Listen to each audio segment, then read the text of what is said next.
और पाक ऑक्यूपाई कश्मीर की 24 सीटें, क्योंकि वो हमारा है, हमने रिजर्व रखी है मान्यवर, 24 सीटों को। इस तरह से पहले 107 सीटें जम्मू कश्मीर विधानसभा में थी, अब 114 सीटें हुई हैं। कि लोकसभा के अंदर जम्मू एंड कश्मीर के हवाले से बिल आए हैं। बीजेपी के अमित शाह साहब जो हैं वो ये 2 बिल लेके आए हैं। इसकी इम्प्लीकेशंस क्या होंगी? वो मोदी है तो मुमकिन है घर के घुस में मारे, वो घर में घुस के मारेंगे, इस तरह के आपको याद है ना वो टर्म्स इस्तेमाल होती हैं।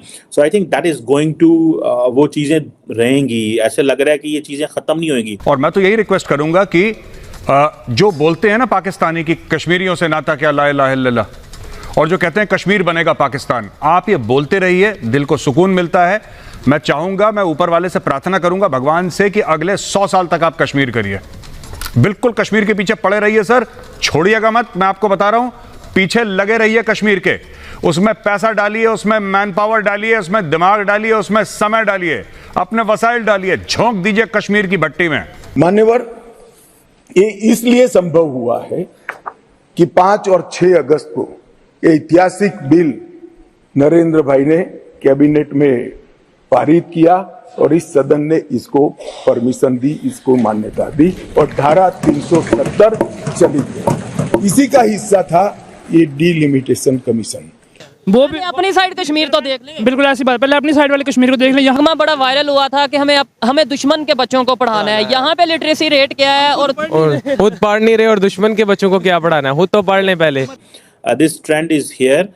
सो इस चीज को तो ये समझ आती है कि उन्होंने अपना इंफ्रास्ट्रक्चर बना लिया है, इंफ्रास्ट्रक्चर काम कर रहा है, इंफ्रास्ट्रक्चर जो है वो चल रहा है। हेलो दोस्तों, आपका स्वागत है अपने YouTube channel Bharat Pak reaction and review में।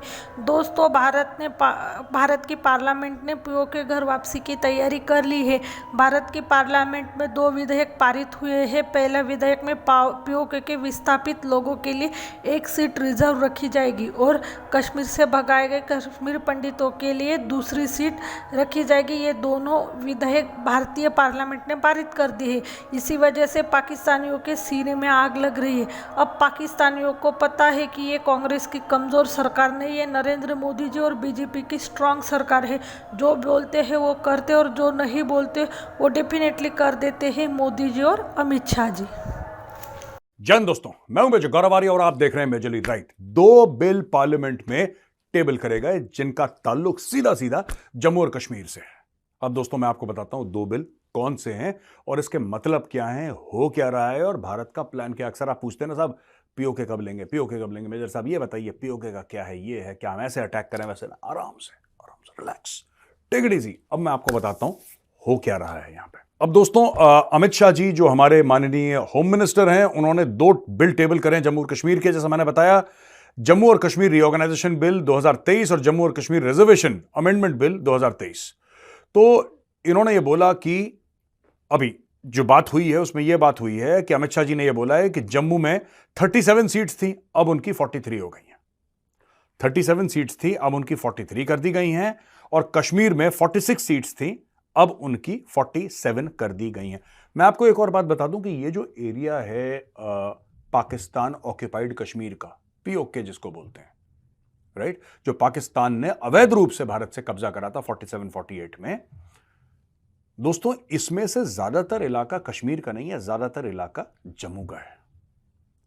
और पाकिस्तान इसको आजाद कश्मीर पता नहीं कब से ड्रामा कर रखा। अब फिर जाके उन्होंने आजाद जम्मू और कश्मीर करा, फिर इलीगली पता नहीं क्या क्या नाम बदल के, इनको लगता है कि नॉमेनक्लेचर बदल के, नाम बदल के जमीनी जो हकीकत है वो चेंज हो जाएंगी। ठीक है, एनीवे, तो ये 2 बिल पार्लियामेंट में टेबल करें और announce that 24 seats in J and K assembly had been reserve. Total मिला के 24 सीटें जम्मू और कश्मीर असेंबली में रिजर्व करी हैं। उस एरिया की, पाकिस्तान ऑक्यूपाइड कश्मीर गिलगिट बाल्टिस्तान की 24 सीटें जम्मू और कश्मीर असेंबली में रिजर्व कर दी गई हैं।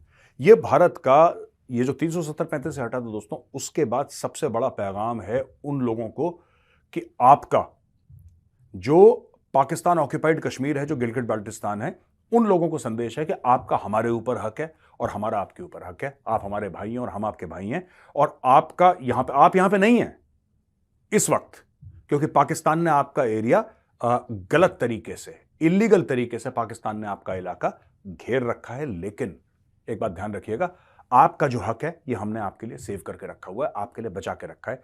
जिस दिन आप भारत से मिलेंगे उस दिन आप इस गद्दी पे बैठेंगे, आपकी गद्दी खाली है। यहां पे आपकी गद्दी पे कोई नहीं बैठा, आपका हक बरकरार है। अच्छा दोस्तों, एक तो ये बात हो गई, तो इससे पाकिस्तान में काफी चिलमिलाहट हो गई। पाकिस्तानी कह रहे हैं यार ये क्या हो गया, ये तो बिना एक सिपाही के लाइन ऑफ कंट्रोल पार करके ये तो पूरा कश्मीर हथियाने की बात कर रहे हैं।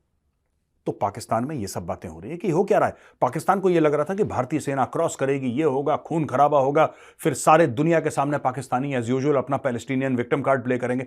फर्स्ट नंबर पे पैलेस्टीनियन है, दूसरे नंबर पे पाकिस्तानी विक्टिम कार्ड प्ले करने में, फिर पूरा दुनिया को जिहाद फी सबीलिल्लाह, और फिर बोलेंगे इस्लाम खतरे में। ये सब ड्रामा पाकिस्तान करेगा, लेकिन इसका तो मौका ही नहीं मिल रहा पाकिस्तान को, and Pakistan is very upset. ठीक है जी, इन्होंने बोला है कि जब कश्मीरी पंडितों को वहां से निकाला गया, जब कश्मीरी पंडितों का जेनोसाइड हुआ, जब उनको वहां से बेदखल करा गया कश्मीरी पंडितों को, तो Amit Shah ji, now I am quoting Amit Shah ji कहते हैं, when Kashmiri Pandits were displaced they were forced to live as refugees in the country, around 46,631 families were displaced in their own country, this bill is to give them rights.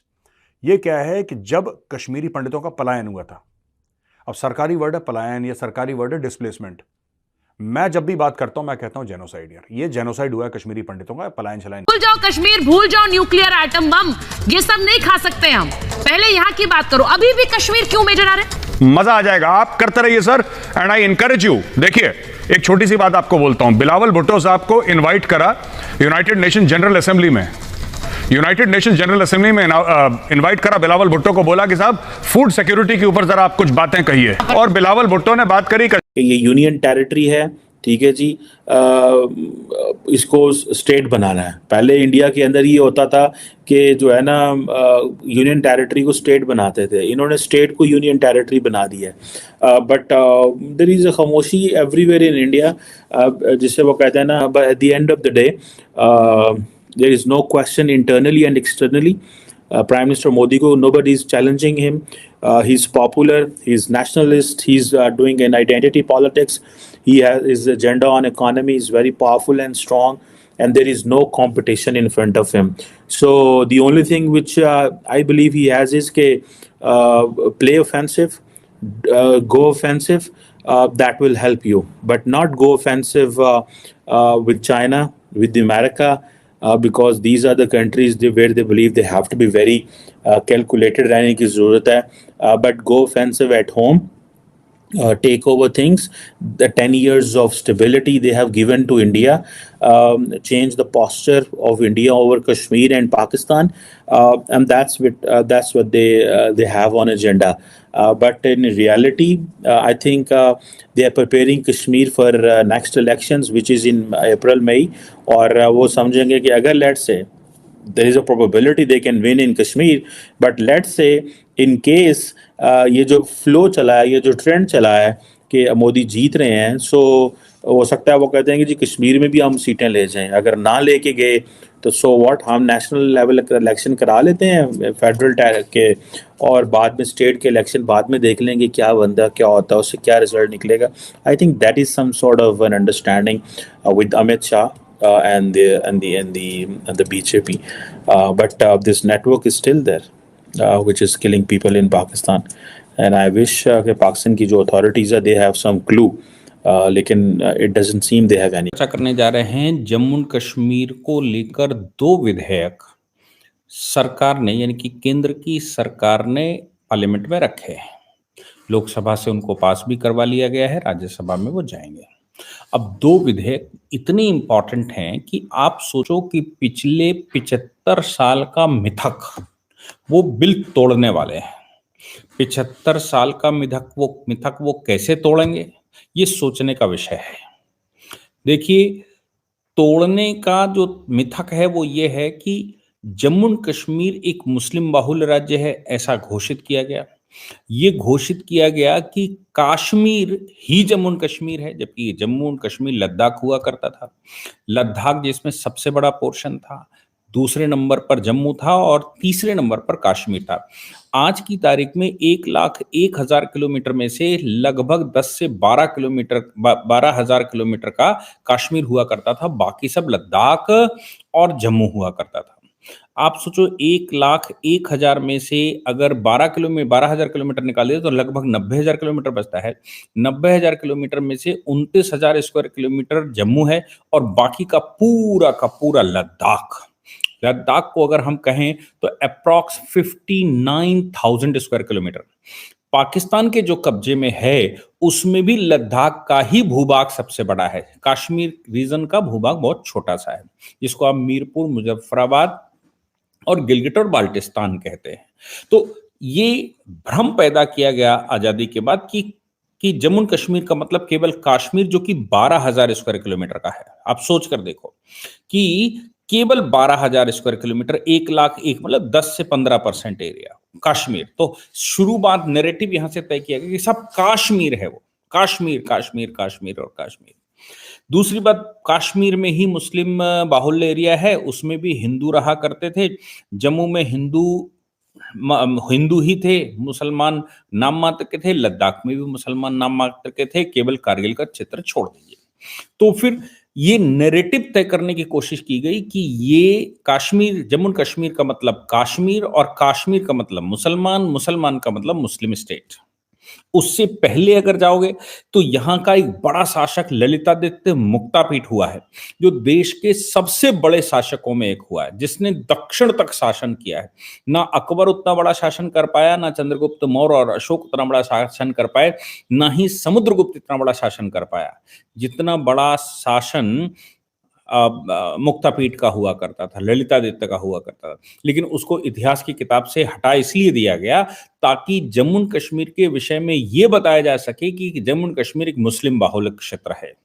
खैर, शेख अब्दुल्ला ने वो तय भी करवा